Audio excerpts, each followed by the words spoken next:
অভ্যুত্থানের পরবর্তী সময়ে আমাদের ২৯৭ বছরের যেই আজাদি, মুক্তি এবং স্বাধীনতার সংগ্রামের সনদ নিয়ে আমাদের যেই অনীহা এবং অবিলম্ব দেখা যাচ্ছে, সেটিকে আওয়ামী লীগের একটি ফাঁদা পায়ের ভিতর কি আমরা কি সেই পথটিকে অবলম্বন করছি না?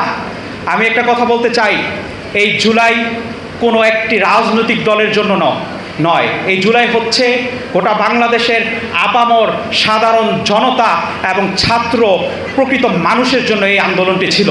কিন্তু আমরা পরবর্তী সময়ে দেখেছি, এই জুলাইয়ের পরবর্তী সময়ে প্রত্যেকটি রাজনৈতিক দল আওয়ামী লীগের ষড়যন্ত্রের সেই ফাঁদের ভিতর পা দিয়েছে।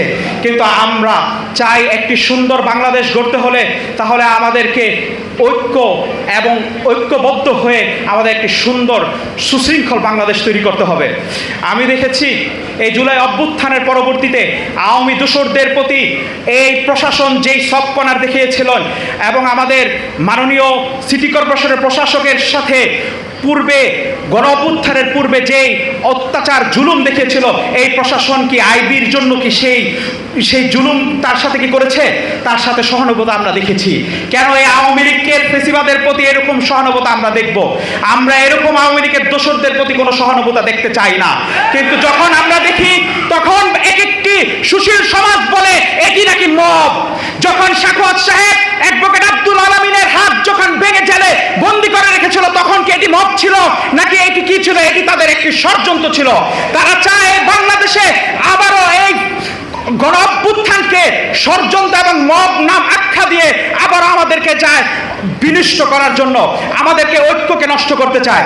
মাননীয় প্রধানমন্ত্রী সবসময় একটি কথা বলেন, সবার আগে বাংলাদেশ। আপনার এই কথাকে আমরা সমর্থন করি, কিন্তু তাহলে আমাদের ভিতর অনৈক্য কেন? আপনি যদি এই বাংলাদেশকে ঐক্যবদ্ধভাবে নেতৃত্ব দিতে চান, আমি বলতে চাই জাতীয় নাগরিক পার্টি এনসিপি আপনার সাথে আগে সামনে থাকবে, আপনার পিছে থাকবে না। যদি আবারও এই ফ্যাসিবাদী তন্ত্রের সাথে যদি কোনো আপোষ করেন, তাহলে জাতীয় নাগরিক পার্টি আপনার বিপক্ষে সর্বপ্রথম থাকবে।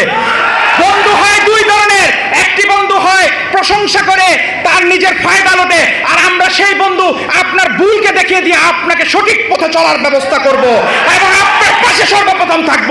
যদি আপনি আমাদেরকে রাখতে চান এবং আপনাকে সমালোচনা সহ্য করতে হবে, সমালোচনা রাজনীতির ভিতর থাকবে, তার সুন্দর সহমর্মিতা বাসা থাকবে। কিন্তু আমরা আজকে দেখি একে অপরের প্রতি এমনভাবে আক্রমণাত্মক কথা বলি, যে আক্রমণাত্মক কথা কি আমাদেরকে আবারও সেই 24-এর পথকে স্মরণ করায়। কারণ আমি মনে করি, যদি আমরা আবারও আমাদের ঐক্যকে বিনষ্ট করি, তাহলে আওয়ামী লীগ আমাদের এই ভূখণ্ডের প্রতি আবারও শকুনের সেই থাবা দিবে। আপনারা কি চান সেই শকুনের থাবা দিবে? তাহলে আপনাদেরকে আবারও সেই জেলে যেতে হবে। এবার আর জেলে যাওয়া লাগবে না, পরবর্তীতে কবরে যেতে হবে সবাইকে।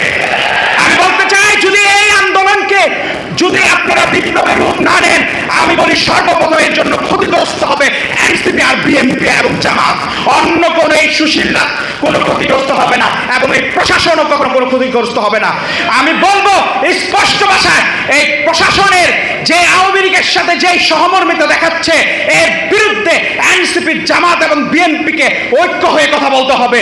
যদি না বলেন, পরবর্তীতে আপনাদের আবার এই জেলের ঘাঁটি এবং ওই পাট খেতে আবারও আপনাদের থাকতে হবে। আর এই কথা বলতে চাই, এবং শহীদ এবং জুলাই সদস্যবৃন্দদের প্রতি আমি আমার শ্রদ্ধা জ্ঞাপন করছি।